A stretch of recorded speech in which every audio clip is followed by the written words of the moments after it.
All right, everybody, it is Monday, and I am back with a brand new DC update. Now, it has been very quiet, and that is why I did not post anything over the weekend. I wanted to wait until I had a video's worth of information to bring you guys. And some of what I'm going to show you today is very interesting, and one of the things I'm going to show you is something I debated on whether or not I was going to show it, but since it is getting circulated, I am going to show it. Now, I have a lot of stuff coming up on my channel in the next couple of days.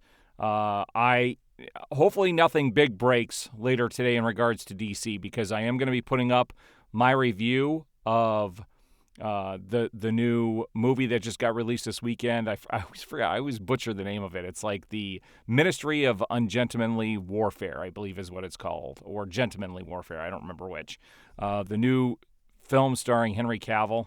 I'm going to be doing a review on that, and I also have to get up my review for Civil War. And I'm also going to be doing, for members on my channel, I will be doing a trailer reaction to the new Wolverine trailer that just got released. That actually got posted a little while ago. I have not watched it yet, and so I will be doing a reaction for that for memberships on my channel.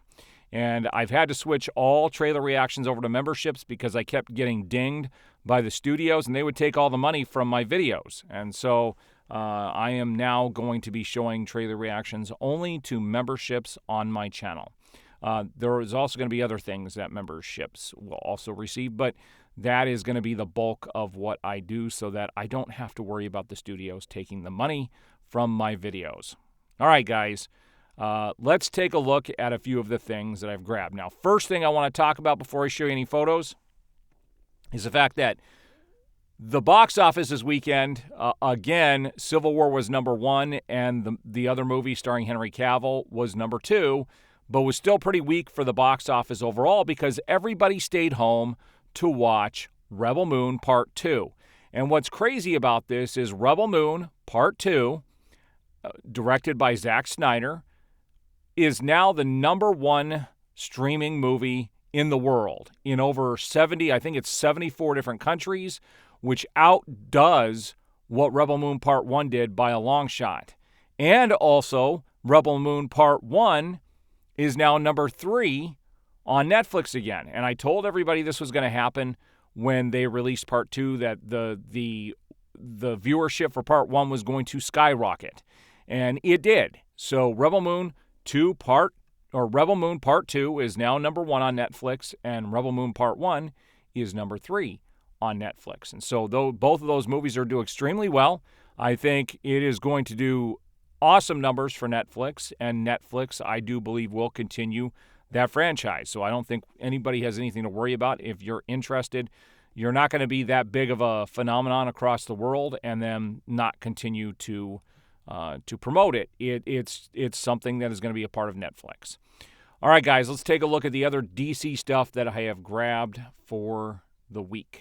Now, this is something that I debated on whether or not I wanted to share. I don't like to attack people personally, but my decision on posting this was because this was an actual novel that was put out by James Gunn himself. And it says, excerpts from James Gunn's novel, The Toy Collector, have recently resurfaced, raising concerns about his writings and behavior.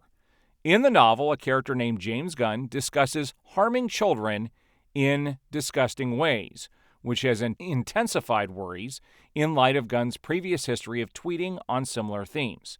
His connections with convicted offenders such as Jimmy Rain, James Uringer, and Houston Huddleston have only added to these concerns. This combination of disturbing content from various sources has led to ongoing negative attention towards Gunn, amplifying the skepticism surrounding his writing and personal associations. And it actually goes beyond just what this talked about. There are at least 5 instances in the book where he uses the N-word towards people, talking about people of color. There's a lot of stuff that has recently surfaced. And, people are going to say he came out and apologized for all this stuff. But, guys, this is who this individual is. And you cannot escape the amount of tweets that he did, the book that he wrote, and the people that he associates with. You can't just dismiss that as, oh, I'm sorry type of behavior. This is clearly a part of who James Gunn is. And so it's unfortunate, but this will be, unless more stuff surfaces, I will not be talking about this issue anymore. Now, this is something I have not looked into just yet, but it says Wonder Woman, Cyborg, and Superman are all referenced in Part 2 of Zack Snyder's Rebel Moon film on Netflix. And we're also going to look at, I'm going to talk about something that I did not screen grab at the end of this video in regards to Rebel Moon 2 that is pretty freaking cool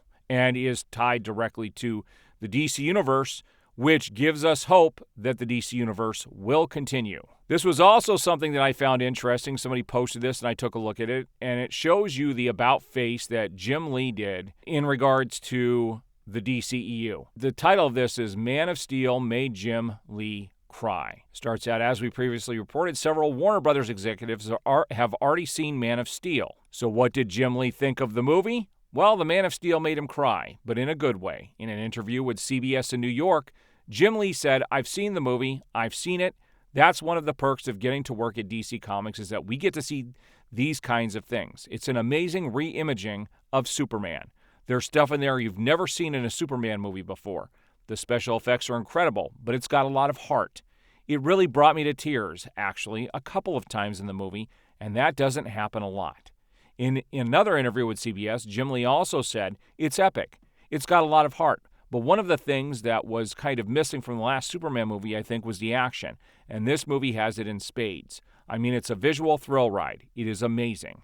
You'll go see all the powers of Superman and in all its glory." And I think people, and that's where this article or this post actually cut off. So obviously he was gushing over Superman, but what happened was he then became a corporate man for Warner Brothers and, has been very quiet and not wanting to support the DCU at all because the studio is going in a separate direction. I remember when Zack Snyders Justice League came out, Jim Lee also had made comments that it is not going anywhere, that they are done with it. And so he became a corporate person rather than speaking his mind if he really liked it this much. So you would want those things to continue and push forward, especially in the position that he's in down there at DC Comics and with Warner Brothers. Now, this was getting passed around too, and it got people excited, but I want to talk about what this is. It says, confirmed Michael Keaton's Batman will finally return in direct sequel to 1989 film. And this is clickbait, obviously. And just so people know, everybody does clickbait on articles, news articles, on YouTube videos. It's a part of what you do to get people to watch. It's, in fact, every title, every thumbnail is all clickbait, but this is even more so. I went and read the article, and this is actually a novel that is going to be coming out. So it is not a film, it is not a movie, it is not a cartoon, it is only a novel that will be a sequel to the 1989 film. All right, now here's the interesting thing. I did actually screen grab this, and then when I'm done showing you guys this, we're going to move over to James Gunn's Threads account, and we're going to see what he has posted since the last time I did a video. But this is from the Hollywood Reporter, and it says, there is absolutely a Last Supper in Justice League 2, and the scene had them telling the stories of how they got there, because Justice League was going to open with us now 10 years in the future. How did we get here? So that was kind of it. And yes, Rebel Moon Part 2 sequence has a similar sort of structure to the Justice League 2 scene that we have. And they went on to ask the question, of all those potential DC movies you outlined, would you say that you smuggled 10% of those ideas into Rebel Moon? He goes on to say, yes, there's a couple. There's a fair number in there, I guess, but certainly not enough to make Justice League 2 movie not viable. So again, he's reiterating that one day he hopes to get Justice League 2 and 3 finally before cameras. And originally he had said that Justice League 2 was going to open 5 years. So now they're saying 10 years in the future.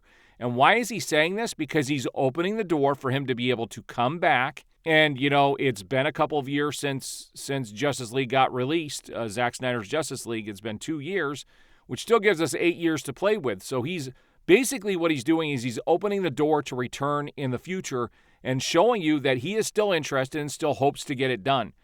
So anybody who ever tells you otherwise, there is so much proof out there showing that this is something he still wants to do, and he still plans on doing it at some point, and he is giving a timetable as to when he would want to do that. You have all these people out there talking about how old these actors are getting, and it doesn't matter. Michael Keaton came back for The Flash, and he was one of the bright, shining moments of The Flash. And so it is absolutely possible for all these people to come back and finish this in the future. Their age has nothing to do with it. All right, so here's James Gunn's Threads account, and he posted this Superman shield, again, a weird one. And let's see what some of these replies are. I don't know if he has said anything specifically, but let's take a look.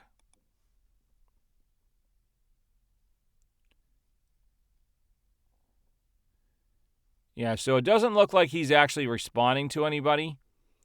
He just kind of put this up. He's showing all kinds of different logos, but yeah, there's nothing. He didn't respond. There's no comment as to why he posted that.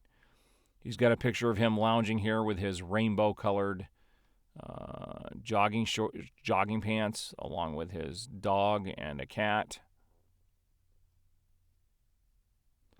He's got another cat picture. There's the one that I posted in my previous video. And then here's one I didn't post, but he said, I have no clue what's going on here, but there are even more today. And again, he hashtags Superman, and there's a bunch of Superman, Batman, and Wonder Woman Pez. They just keep piling up. Surprised he hasn't posted one since. And so you can see the rest of the stuff. So nothing big being released. He hasn't revealed the suit yet. People were hoping it would be sometime last week, but that has not happened. All right, so there you go. There's the news of the day so far. If something big happens, you're going to want to check back and actually go through my videos. You'll have to go to my channel and look through the videos. If something big breaks today, if I have more than 3 videos go up, they're not going to promote those videos, so you guys will have to go look for that content. If you haven't already, please like the video, subscribe, hit that notification bell, and you will be notified as I have new videos go up.